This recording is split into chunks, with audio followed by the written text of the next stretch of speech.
কি হইল বে? একদিন আমার ঘরে যাইয়া মিষ্টি মিষ্টি কথা কইয়া খাটের উপর শুয়াইয়া কি করলো আমায়, হাই রে এমএলএ চাচাই। কি রে, সুরের বাচ্চা সবসময় গাড়ির রস লেগেই থাকে। এই খুশির দিনে কে না খুশি করবে বড় ভাই, তুমি শুনলে তুমিও খুশি করবে। কি হয়ে যাবে? পক করে ভরে দিয়ে বেরিয়ে পড়লো লম্বা ছেলে এমএলএ কাকার অজান্তিতে। মার খাবি না জেল দিবে।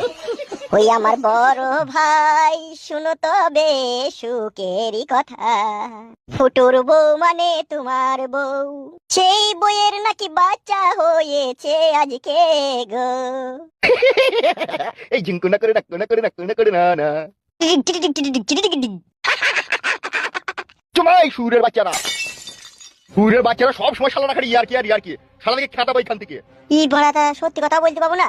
কি সত্যি কথা ভাই, কি সত্যি কথা? ফুটুর বাড়ি গেছিলাম, ফুটুর সাথে রাস্তায় দেখা হইলো, ফুটু বলছে আমার বই ছেলে হয়েছে, তাই বললো, সেটাই আপনাকে বললাম আমি। সত্যি করে না মিছি করবে? এই দেখে সঙ্গে তাইলে আপনি বড় একবার কলম তাই ছেলে চলে এলো। আপনার হেতিরটা কি মানে কম মোটা বলেন? ও যে মেয়ে একবার পাবে তার জিন্দিগিটা একবারে মাডুম চিংচিং